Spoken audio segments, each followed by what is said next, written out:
Good evening, ladies and gentlemen. Sorry about the sun. I'm Sebastian Zubieta. I'm music director at America Society. I want to welcome you to Music of the Americas and to the 2021 Momenta Festival. We are live tonight with the four members of the quartet and four composers whose music you will hear throughout this week. This Wednesday is the middle of the festival. As you know, the festival consists of 4 nights, each one of them curated by one member of the quartet. So we're left with one day, which we will devote to speaking a little bit with the musicians and with the composers about some of the music you will hear. The Momenta Quartet has been with us at America Society and Music of the Americas for several years. I think 10, very a long time. I can't even remember how many wonderful programs they have done in our series, and it's always such a joy to be with them, to work with them. They are adventurous, they're nice, and they have great musicianship. You know, they're the whole thing. It's the kind of people that I can call up one day and say, "Hey, I have this crazy thing you never heard about. Do you want to do it a week from now?" Yes, they will say, and they will do it beautifully and with commitment. That's really rare. You know, composers, you will know that, and you can speak to that later. But that's a real joy to be with them in everything they do. So we're really happy to have the quartet here. The festival then, I think this is the fifth time, they can tell us more precisely. We have had one of the evenings at American Society when we had an in real life stage for 2 or 3 times. And what makes that festival unique and fun to watch is that we can hear the members of the quartet not just as performers but as curators, and we can get into their minds and see what they're thinking, because as you know, they come up with a theme and they come up with a programming for each, so each one of them owns a night. So that's really a wonderful way to put a multi-concert series together. So it's really nice to see that side of it. What we'll do tonight we'll speak to each one of the members of the quartet, each one of them in order of apparition during the week will tell us a little bit about the concert they curated, why they chose the piece they did, and what it's about, what sparked their interest, where they found them too, because sometimes these pieces are not easy to find. So that's really interesting. And then also in order, we will ask each one of the four composers who have pieces this week to tell us something about the pieces and a few questions. If you have any questions during this live streaming of the conversation, you can put it in the YouTube chat and it will get to us and we'll try to get to it. All right, we have a lot of people with us to speak, so let's get started. As you know, the first concert of the week was on Monday, and it belonged to violinist Alex Chiozan. So please, Alex, welcome, and with you, welcome Momenta, and please tell us just a little bit about your program, why you put it together, and where you found those pieces. Sure. Yeah. And actually, the first thing I want to do is actually thank Sebastian and the American Society for co-presenting this festival with us, because it really wouldn't have been possible without your help. And we're so happy to be able to do this in the format that we're able, and really looking forward to returning to in-person audiences. So for my program, it was actually a case where the pieces came before the theme. I just had 2 pieces on my program. One was Beethoven's Grosse Fuga, and the other was Pablo Ferman's Serena. And we're really lucky to have Pablo with us today. For the Beethoven, I think the question is not so much why did I choose a Beethoven, but rather why haven't we played this already?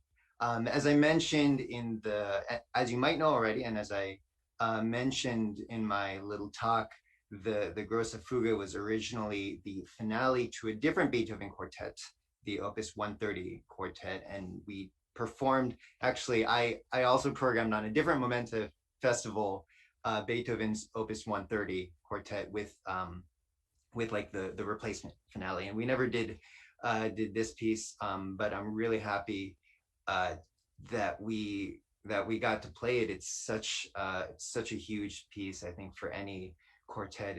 It's the kind of piece that you just have to encounter it, and this seemed like as good a time as any. I guess you could say that with fewer live concerts. We had more time to really focus on these programs. So that could be a reason, but I really just I wanted to play the Beethoven, and everybody was game. So that was a lot of fun. With Pablo's piece, this was kind of a chance encounter. I'm always on the lookout for interesting pieces for solo violin, and and I just ran across this piece on the internet. I found the score, listened to the piece, and I thought it was interesting. I thought it was worth checking out, and I'm glad. So I kind of um, decided to perform the piece without really, well, without knowing how great of a piece it would be. And it's only, when I got to know the piece, got it in my fingers, and then actually put it together, played it with the electronics part, I think that I kind of realized how much I felt at home in the sound world. But also I have to give a lot of credit to Pablo, who I asked him if he's a violinist because it felt so well written for the instrument, and he's not a violinist, but of course he is a very good composer who understands what it takes to write this kind of piece in such an idiomatic fashion. And I don't want to talk too much about his piece while he's here, but I do want to say that as a performer, I think it's such a good balance of interesting sounds and the whole philosophy of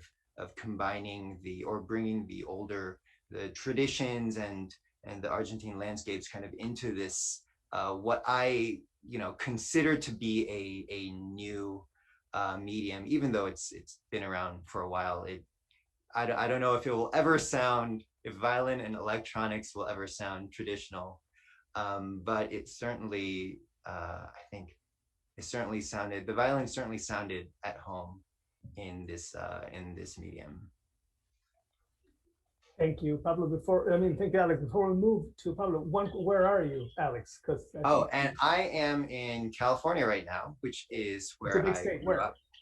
Sorry? It's a big state. Where? Oh, San Jose, California. Oh, very nice. Okay, thank Yes. you. All right. So thank you, Alex. Now moving to Pablo, as one thing that I found interesting is this juxtaposition. So I guess I would have a question that's double, is just a little bit about the piece in general. When you wrote it, I was very interested in the electronics part, how you put that together, but also how does it feel for you as a composer to have it in the program, not only with Beethoven, but with that particular, with the Grosse Fuge? If it sounds, the future, all that, how does that sound? Thank you. Well, it feels pretty embarrassing to be paired with Beethoven. It's like, oh, God saved me. It's like you want to hide under the pews if you're in a church or wherever. It's don't not to be seen. So I'm very honored and to be paired with Beethoven, and especially with the Grand Fugue. So from that perspective, it's like the interesting thing is that I think Alex mentioned, well, we've been talking about this past and future, and the fact that so many regard the Grand Fugue as a very contemporary piece. It actually made my piece sound contemporary. So for me, it's the reverse. To me, concerts that mix traditional music, and by that I mean music from the classical, Baroque, Renaissance, what have you, Romantic, and contemporary periods, are the most rewarding. We used to put concerts together like that, so everything falls into place, and they're all in their own context, yet they make each other sound much better than if we just have a concert of completely brand new music, which we do a lot.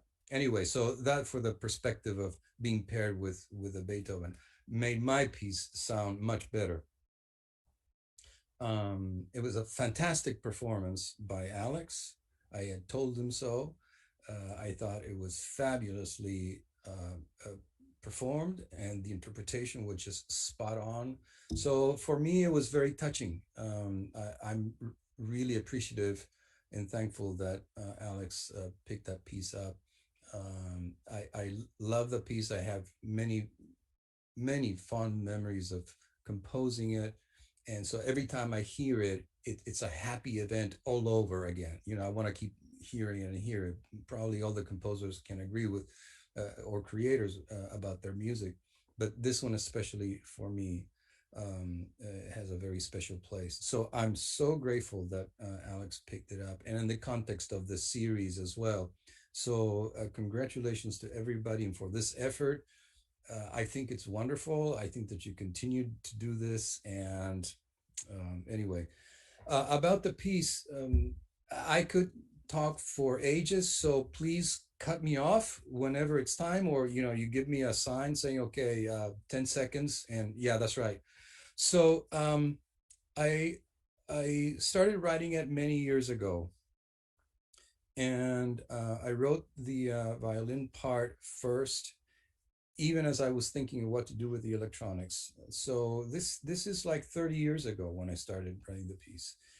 And at the time, I wrote it pretty quickly, but I didn't have the technology to do, at least available for me to do the kinds of things that I wanted to do. And so it lingered there just for several years until the person who asked me to write it for said, well, okay, we have to record this. So please, do something, and otherwise we'll use the original version. I said, no, let me. So I by that time the technology had evolved to the point where I could do what I wanted to do, which is this. Actually, this turned out to be even better than my original plans.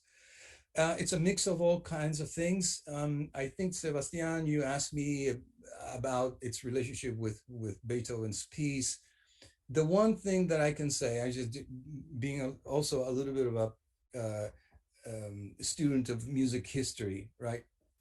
The idea of the connection from the first Viennese school of composition through the decades to the second Viennese school of composition, I use a 12-tone series throughout the piece in a very personal and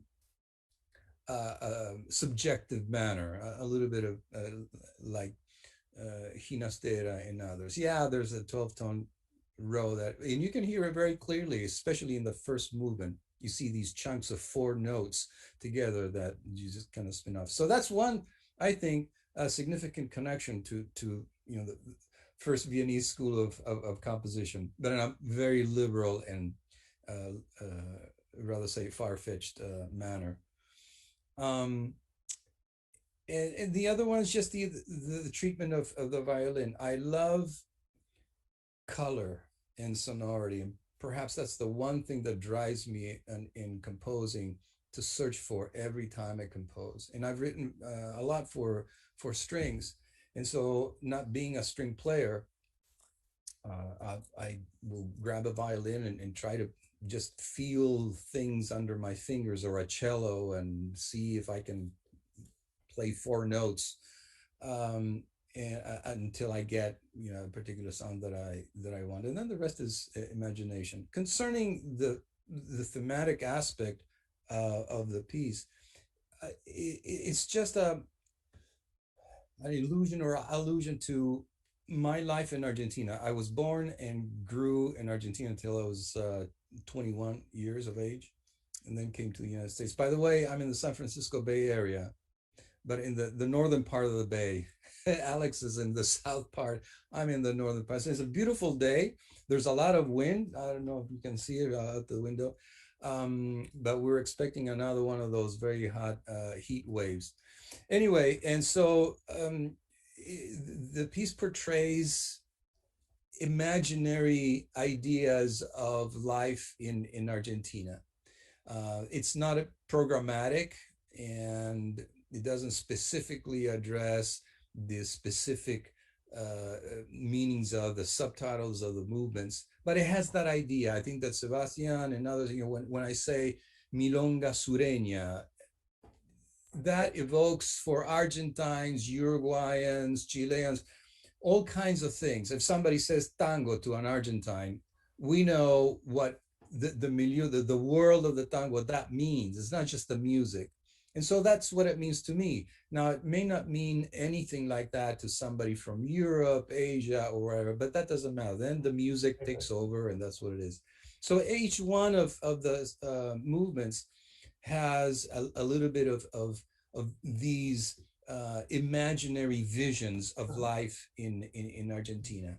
They're made up, but and so eventually it gets down to the idea of the milonga, which is a precursor of the tango. And the last lick gesture that the violin plays, Alex played, the very last one, you're like 5 seconds of music, has a clear, defined milonga gesture, which is a rhythmic element found in lots of Afro-Caribbean, Afro-Hispanic music that the tango and the milonga shares with. Thank you. Sorry, I would keep listening, but we need to thank you, Pablo. That's great. And when you can listen to the concert again on the website, you can follow this. Okay, we move now to Tuesday. And with that, we go to Stephanie's concert. So just 2 words about your concert, and then we'll move to Alvin and Alva. Thank you, Stephanie. 2 words.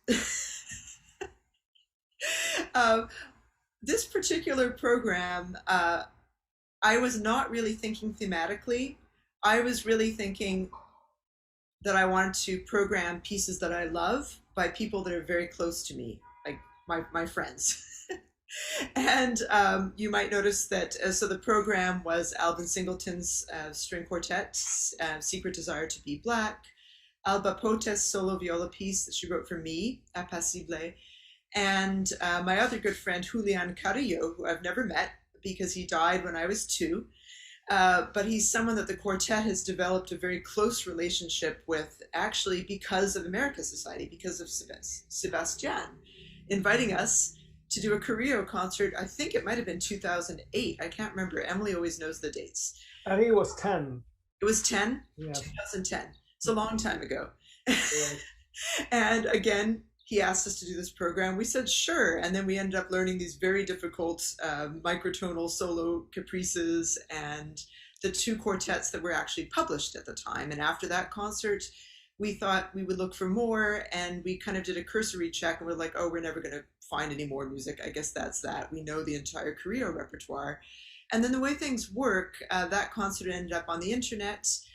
And also we have a connection with Cornell University through another friend of mine who's a gamelan teacher, Alejandro Madrid, who is a musicologist teaching there, was writing a book about Carrillo, happened to talk about it.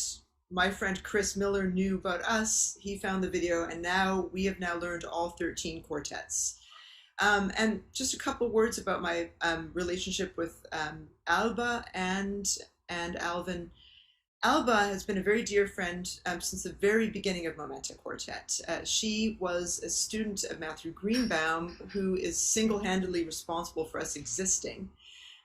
He taught at Temple University and created a small residency for us. And I met Alba early on. We started working on viola pieces. She wrote Apacible for a concert I played once. When the pandemic began, because I'm making a solo record and I was thinking about things, I actually asked her, because I couldn't find the music. Sebastian, you asked us how we find the music. Well, the one thing I usually can find is my music, because I alphabetize it, but I had put it in the wrong drawer. Shortly before planning this concert, I'd found it. So that's how that happened. And Alvin, we met him for his 75th birthday concert. We played his 80th birthday concert virtually this past December. And we're getting ready to record all his quartets. And it just seemed like the right thing to program on this festival. In fact, we've almost never had a festival without Alvin's music. So that's all I want to say before you ask that. Oh, actually, and Alvin needs to write more quartets so that we can keep programming them. Right. And that's my question for Alvin. Thank you, Stephanie. So Alvin, you wrote, so this quartet that they played in this concert is 30 something years old, and you've written 4 so far. Is that correct? So you're on mute. Yeah, so, well, I have a question. So my question to you, Alvin, maybe, yeah, there you go, is how have you changed? I remember Momenta premiered another one of your quartets a few years ago at our series. So how have you changed in 30 years of writing for strings? Or if it's the same? Change, I never notice any change. Everything is always the same, except I was so thrilled when I met Momenta that they were playing my music so well. I didn't think it was my music. So it's I don't know. I haven't really changed, I don't think. And I just keep, so to speak, grinding out the tunes. And this particular piece, I didn't realize it was like 30 years old.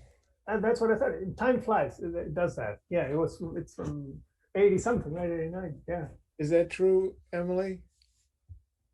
I think it is. That's what we put on the internet. So. Oh, okay, all right. Yes. So I just love this quartet. I love the people in the quartet. And the last thing I'm concerned with is the music. Uh-huh.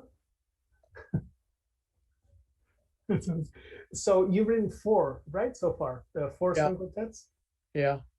And Momenta is recording them all for release. That would be very, very exciting. And one question, where are you now, Alvin? I was asking everybody. I know that Stephanie's at home in the Bronx. Where are you, Alvin? Oh, I'm in Atlanta. Uh-huh. Very good. All right, and one more question, one more string question before we move. Have you written solo string music for? Yeah, I have a solo viola piece, Uh-huh. which Stephanie has played. In fact, this is amazing. I lived in Europe for 14 years, and my solo viola piece had only been played in Germany. And when I came back, I couldn't find anybody here to play it or who would spend the time learning it. And so when they played on my 75th birthday concert, Stephanie learned it. And I said, oh my God. Did you like it? Did you like it again when you heard it again, the piece? Well, this is the first time I really heard it, because the performance in Germany was awful. So that hurts. Yeah. So I was just, well, when I heard Stephanie do it, God, this is incredible. Right.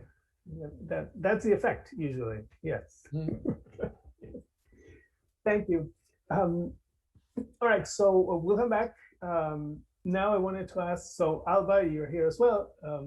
Alba is joining us. Well, she can tell us where she is, which I think is interesting that we're all in different places.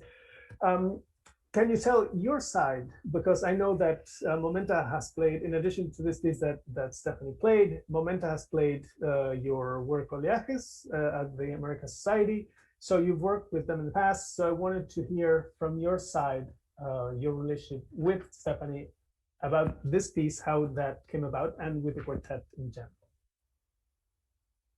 And where you are too, so that the audience knows. So, good evening, everybody. So I am looking at here as to a very beautiful landscape in Antioquia, Colombia, in the countryside. I hope that the internet doesn't die at some moment, but it's very inspiring landscape, as beautiful as I am shocked by that, because I had not been in Antioquia until now. I am from Valley of Cauca in Cali. So the landscape is different. It's beautiful too, but here there is something very particular. That could be a nice place to invite all of you to compose. Anytime. So but I wanted every time, yeah, I want to say just few words that allow me to talk about the place of apacible in my music. And it's the fact that I have been collaborating with Momenta Quartet and Stephanie, living for a long time, and it has been extremely enriching. And I had dedicated two quartets to them. The one that is now ready, number two, is ready for when they are ready to do it. And but with them in mind always. And I wrote the city visited for viola and piano, Apacible, that Stephanie brilliantly performed yesterday. It was a wonderful performance. And so I have four pieces for them. And, and these four pieces have allowed me to explore and navigate three of my obsessions that are El Mar, the sea, the beautiful and enchanted music of the Afro-Colombian community from the Pacific coast, and my passion for the arts. Because in my free time, I paint and I draw, although I don't have a formal training in this discipline, but I needed to do it. So my other obsession is literature, and it's the only one that I have not explored with Momenta Quartet. And maybe I am reserving this one for the quartet number 3. Yes, because with I voice need or to with the move a opera. little bit from the sea. Oh, yes. and I wanted to mention the composition, The City Visited, because it's a very difficult piece, but it's one of the strong pieces, or more demanding for this kind of ensemble of instrument and piano. And I wrote it for Stephanie, that dedicated to her, and Blair Macmillan too. Um, and the piece was inspired in 5 paintings, very miniatures that of diverse landscape and or landmarks in New York. And I went to this exhibit, and Patricia Zarate, an artist, have drawn is very small, very miniatures on the walls of the Queen's Museum. And I was very impressed by that. And also because as beautiful as they were, their destiny was to be erased after the exhibit. And I was very taken, very, very captivated by the paintings.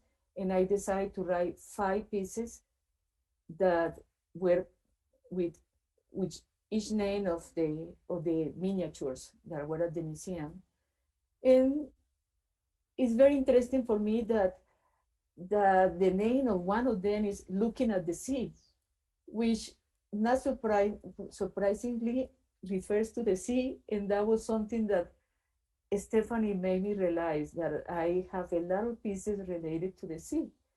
So, uh, so I need to figure out what is the role of apacible in the middle of these 2 string quartets that have this kind of level of difficulty and demanding perfection. I would say, otherwise they don't sound well. And I am so lucky that Momenta Quartet performed my music so well, so satisfying, and in such an expressive way. So what happened with Apacible is, I feel that is in the middle of this hyperactivity but not all the movements of city visit is active, but in the middle of more complex textures, Apacible is like a breathing space. And it's almost waves, because also that was mentioned by Stephanie yesterday at the concert, that when I was composing that piece, the tragedy of the tsunami in Indonesia was happening. So, but at the same time, it's almost like also the connection with Bach, and the tension and distensions of that I appear in the chorales. And and how he create tension and this tension in such a pleasing way, almost like you know. Of course, it's very very traditional harmony, but it's something very that always amazed me. That with that combination of voices, he create these interesting lines that you always look for the fermata and keep going with the next phrase. So that happens also in apacible, and I also feel that it's almost like a breathing and relaxing. After you breathe, you talk, and there is the sense of energy. So I feel that there is that connection with Bach, that connection with with uh, with the waves, because they are there.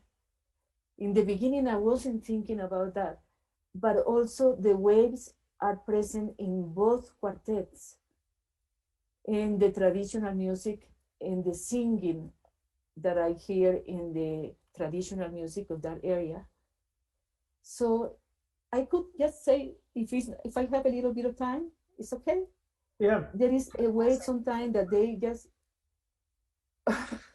1 second. Yes. There is a way in which the girls sing when they are rowing in the rivers around that are close to the sea or in the sea, and they sing always like with the falsetto, no? Like la manecita de ahora y de plátano y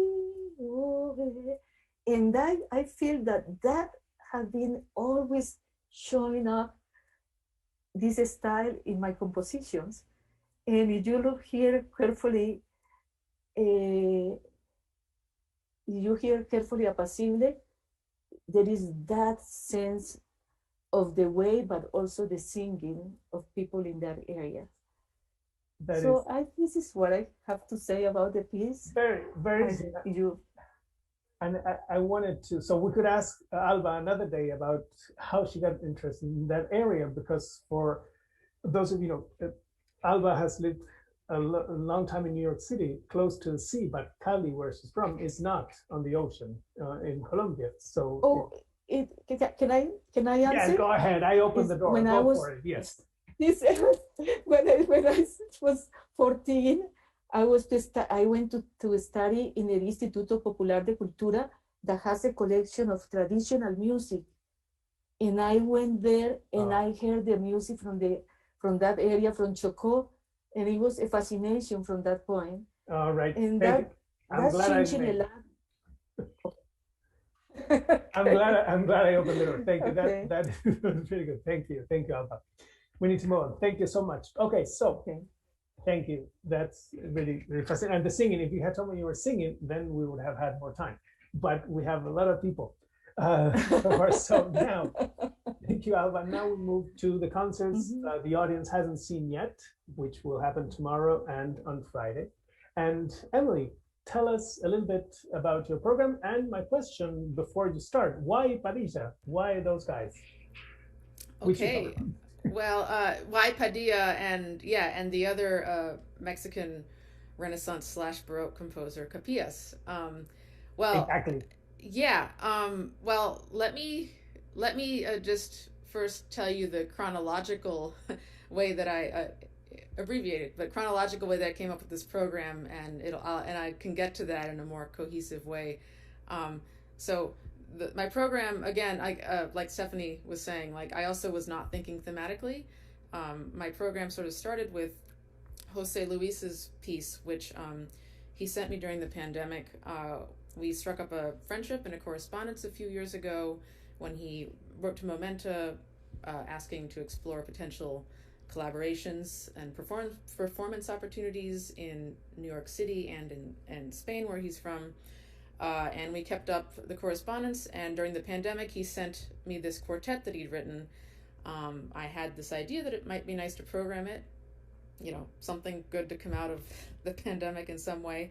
And from there on, it was basically free associating as far as what pieces came after. There are a lot of dance elements in Jose Luis's piece, which well, at least I hear them. I don't know, he can tell you if that's true or not. But that made me think of the Caturla dances, which are not very well known at all. They are very jagged, sort of atonal, surprising little things. They've been on my wish list for a few years now. They take traditional dances from the European tradition, like waltz and jig, but it's completely recast in a modernist light. It's very much a sort of Momenta's unique personal repertoire. Like, I think we might literally be the only people to have the music. Just very quickly, Stephanie had a personal friend who was Charles White, who was a scholar and a Caturla biographer, and a very early incarnation of Momenta played these pieces years and years ago when Charles White was writing his book. And on a CD that comes with the book that I have. A CD that comes with the book, yes. Yeah. Exactly. So Caturla was active in the early 20th century, and so I was thinking, since I have something written like a few months ago and something that is from early modernism that is looking back to the European classical and romantic era, why not for the rest of the program go back even further to the Renaissance or Baroque? And since it's the Americas Society, why not look to the music of the Western Hemisphere? Why not the Americas? I approve. And therefore, to your question, I started a sort of deep dive into the Mexican Baroque. There's an unexpected treasure trove of music from that era, the Spanish colonial era, when the churches, that were at the height of their power and influence, and their chapel masters were actively churning out material. And there are some unexpectedly good resources on the internet. There are repositories of choral music from that time. There's a lot of research, some great articles, research that's been done, and actually a surprising number of recordings. So I like going down research rabbit holes now and again. And that was a fun one. So I came up with the two selections you'll hear tomorrow based, well, one, practically speaking, which ones were already written for four voices, SATB or something, soprano, alto, tenor, bass. And secondly, which ones I liked and thought sounded pretty. So that is how I came up with it, not even looking at the text necessarily. So in the end, the theme that I imposed upon this concert, endings and beginnings, really came the last, as I was kind of pondering the unexpected connections between the pieces and their subject matter. And I talk more about that in the video that you'll see tomorrow.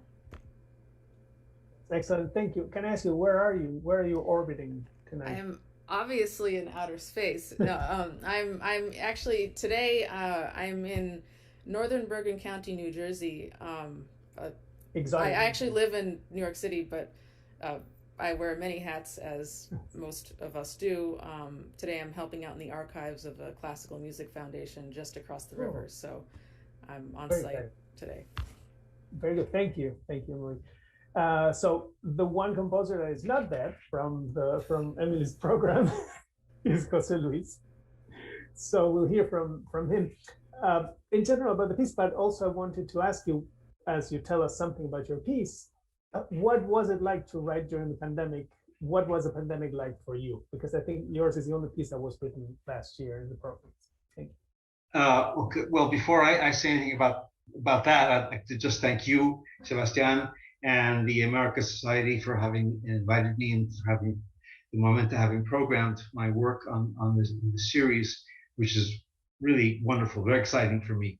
And also I want to thank the Momenta for all the work they put into the piece. I had the chance to work with them once on Zoom. I think it was back in April, wasn't it? And which was a wonderful, well, I'd never done it before, to actually work with a quartet over Zoom. And it didn't seem strange at all, actually. Once I got the technology working, it was very nice. And I haven't heard the piece. I haven't heard them play the piece since then, so I'm very curious. I'm sure it'll be wonderful, because even the rehearsal was wonderful. I'm in Madrid, Spain, but I'm not from Spain. I'm actually from New York. I'm a Upper West Side, born and bred, and I studied at Columbia City College. I moved to Spain back in '94 after having lived 10 years in Amsterdam. So I mean, now I'm more European than I am American anymore. But as far as writing the piece during the pandemic, well, when the pandemic lockdown first started, March of 2020, and I kind of felt that I kind of intuited that it was going to be a long haul, and that I was going to have a lot of time on my hands because there were no concerts to go to, no exhibitions to go to, no ballet performances, and no films, movies to go to. So I thought, well, I mean, I'm always composing, well, almost always composing anyway, but I thought I should really take advantage. And I hadn't, my third string quartet, this is my fourth string quartet, I'd written 10 years earlier. And with that quartet, I kind of felt that I had said all I had to say in that medium.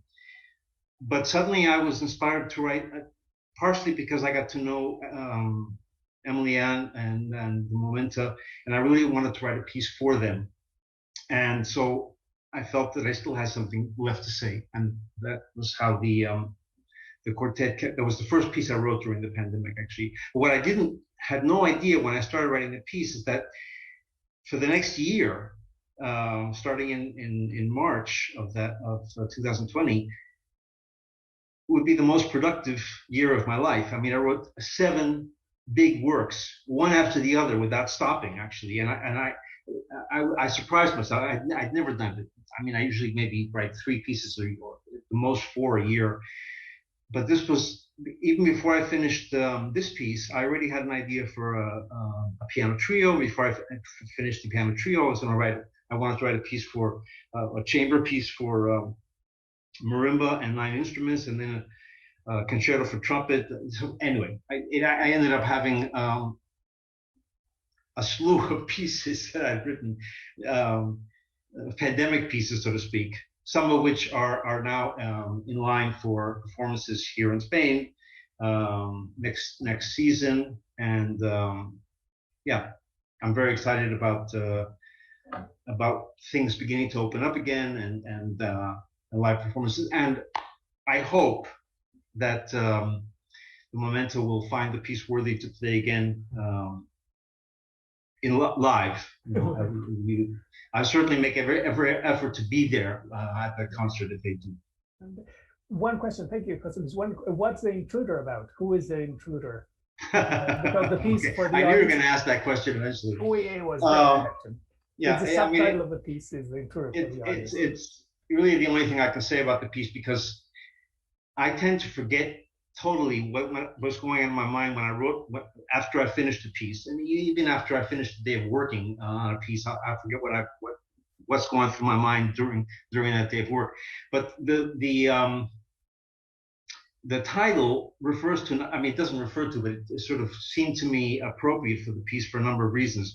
One, I had just, at the time, more or less, when I was beginning to write the piece, I happened to see on YouTube a film from the early 60s, William Shatner, called The Intruder.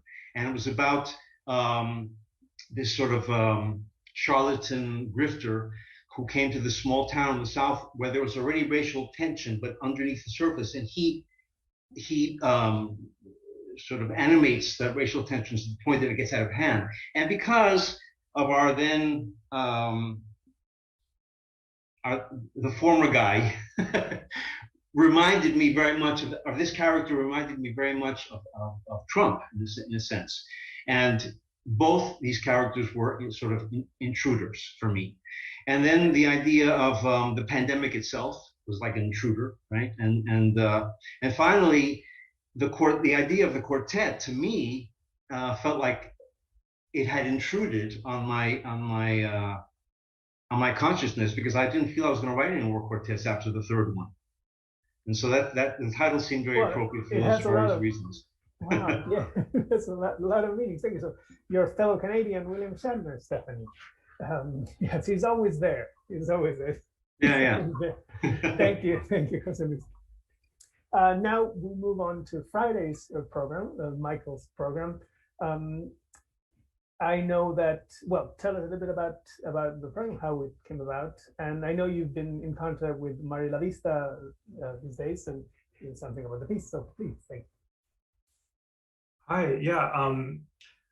Well, sort of similar to what Stephanie and Emily were both saying. I didn't start with a theme. I just started with, what do I want to play right now? It was sort of a year for all of us that I think had much less music, or at least performances, than we were expecting, than any previous season that I can remember.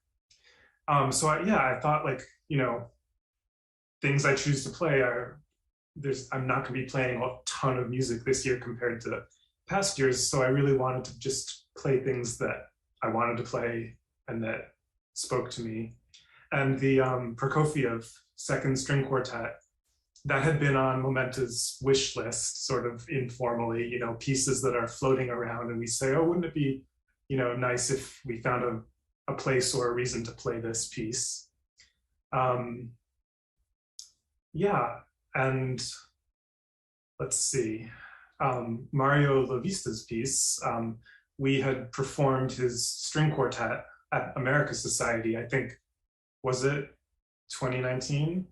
I think it might have been. All the years are the same to me. It was sometime you did it, I remember. Yes, pre-2020 sometime. Right. And the sound world in this string quartet, he uses all harmonics. And I was really captivated by the sound world. And at the time, I didn't realize he had also written, well, it's originally a solo viola piece, but he also created this solo cello version. I didn't know it existed until recently. And, being that there was a pandemic going on, I was spending a lot of time by myself in my apartment. I figured I should be playing some solo music, but I wasn't, super excited about the standard solo repertoire that so many other people were playing, and the pieces I already knew about. I was looking for something, and then I realized this piece existed, and it just sort of charmed me. It's such an intimate sound world that he creates, and he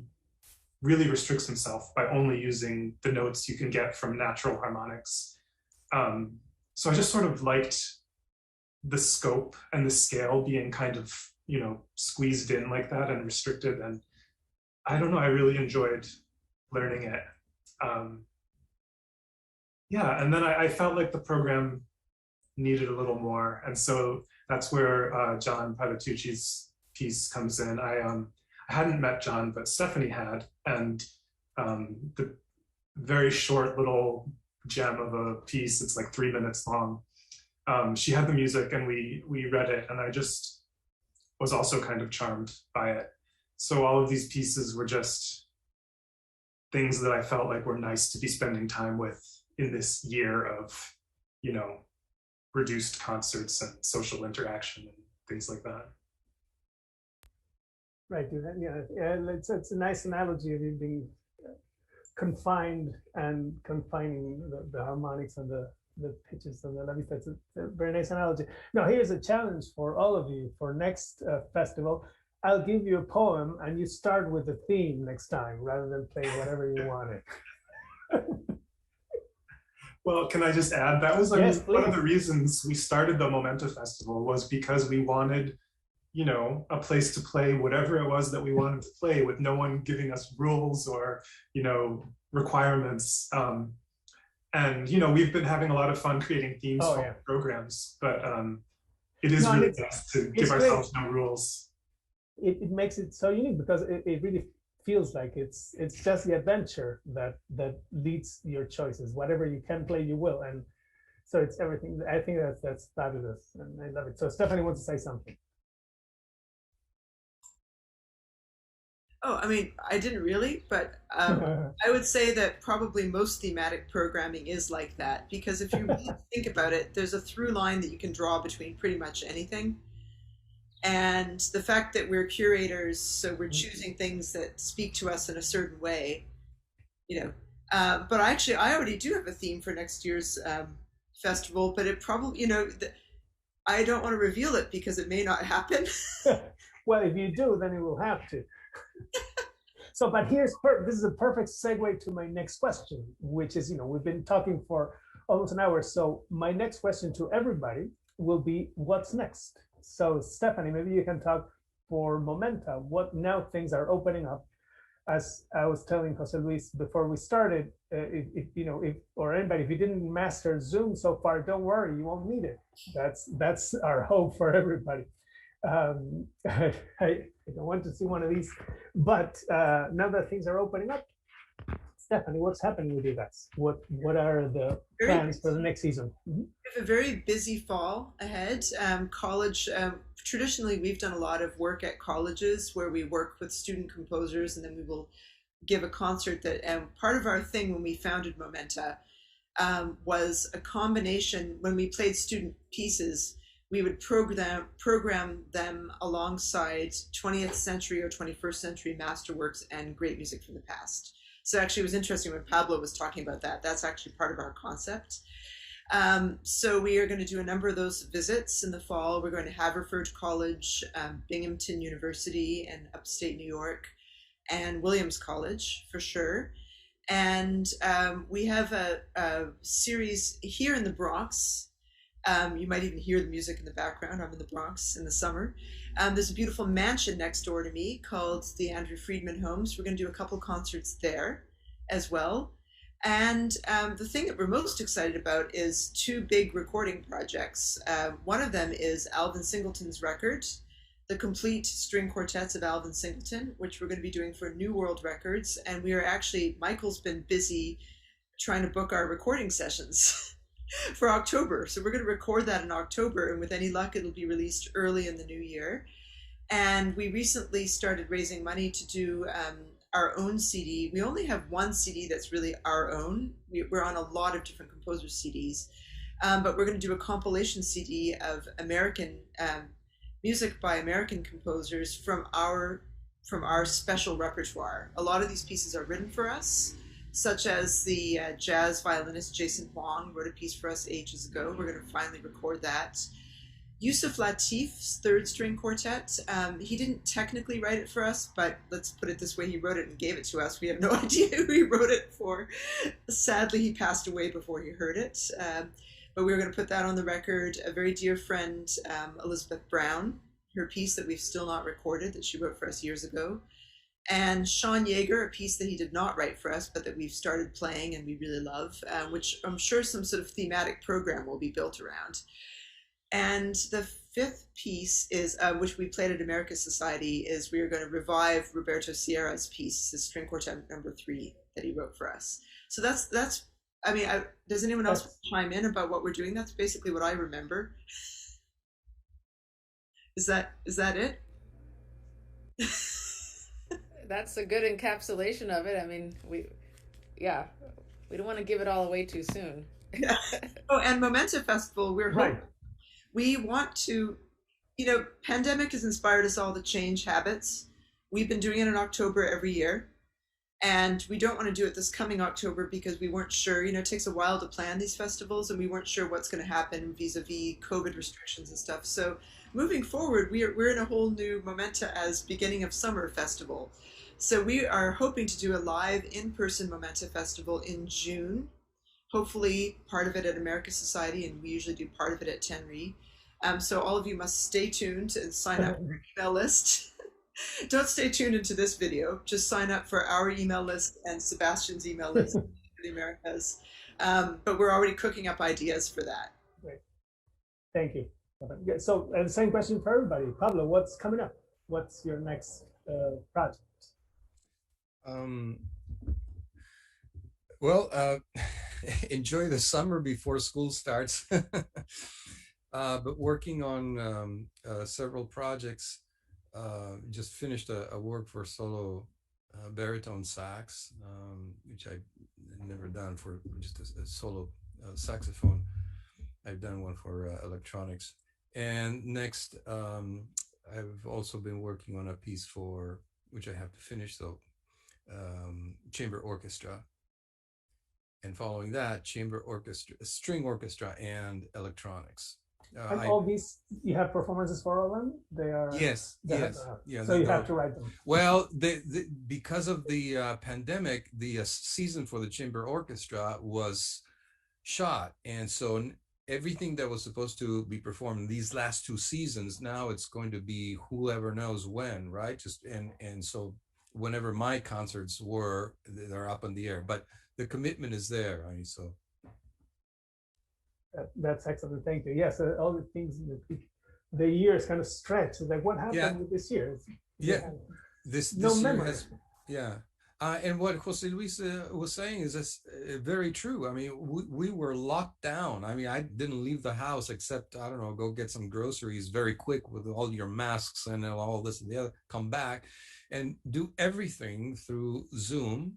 So we had contact with the outside world, but just through technology. So we had a lot of time in our hands. And one of my colleagues said that I never composed so much except for this year, because that's all we had to do, besides, our other responsibilities. So it was a weird year. So we're looking forward to what's coming next.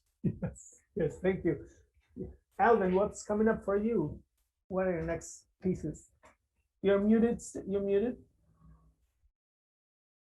Still? Now you're good. Surprisingly, with this virus year, I was so busy. I had a premiere of a piece for piano and string orchestra, the New World Symphony in Albert and Pratt, which they're going to record next year. And I've been working forever on a piece for tuba and piano. This is such a difficult piece to write because I have no idea about the sound world of the tuba. And then I have to do a solo violin piece, and then a piece for saxophone and percussion. So there's quite a few. And then I will go to bed. That'll be later tonight. Yes. Right, and all these then are, as Pablo said, as far as possible, they're scheduled and people are committed to playing them. So these are things that are programmed as much as we can do things. Yeah. Everything that I mentioned is scheduled, except for the solo violin piece. Right. That's very exciting to be into more pieces. Okay, thank you, Alvin. And same question for Alba. What's next for you?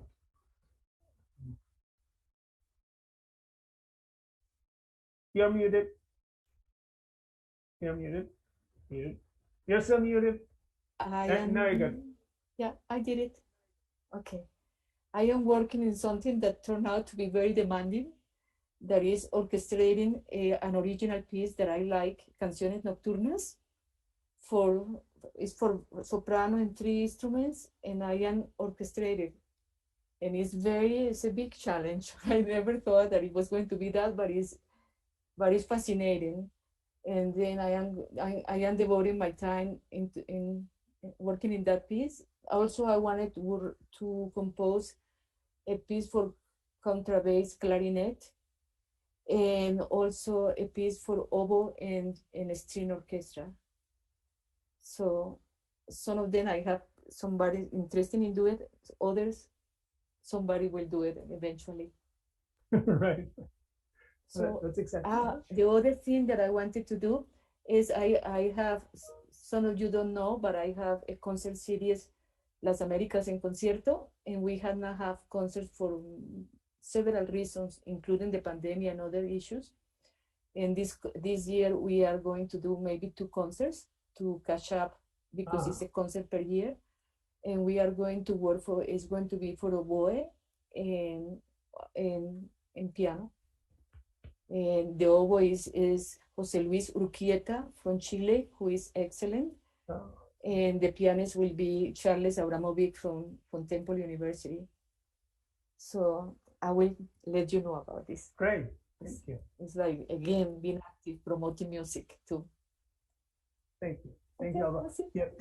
Yeah, these concepts are very nice, yes. So before we move to Jose Luis's future, I have a question about the past that came through the chat. It's for Emily. Yes. Yes. The question is, you got it? I read it. I was just about to try to bring it up. Go ahead. Okay. Rodolfo Acosta asks, I'm just going to read the question if anyone's not seeing it. Given what you mentioned about dances, why did you choose to arrange Latin motets by Gutierrez de Padilla and Lopez Capillas and not some of their villancicos? That is a great question. First of all, for people who may not know, a villancico in like Spanish-speaking countries is it's a poetic / musical form originally derived from medieval dance forms, and it was a popular song frequently sung in the vernacular or in a Creole language and often associated with like rustic or folksy themes, but it could also be religious. It actually it became a very religious form during Advent and Nativity, but retained that sort of song and dance quality. So that's what Rodolfo is asking about. Then why? Right. So wait, and why not? Yeah. Well, okay. So actually, I'm trying to be as brief as possible, but I actually did want to. That was my first thought, was to program a villancico because I found it was fascinating. But I have many limitations, such as one of the hats I do not wear is arranger, and there were very few villancicos I found for 4 voices. As I mentioned, the most adaptation we did for the motets I programmed was to adjust the clef for some of the instruments. So I was restricted by that, what was only for 4 voices.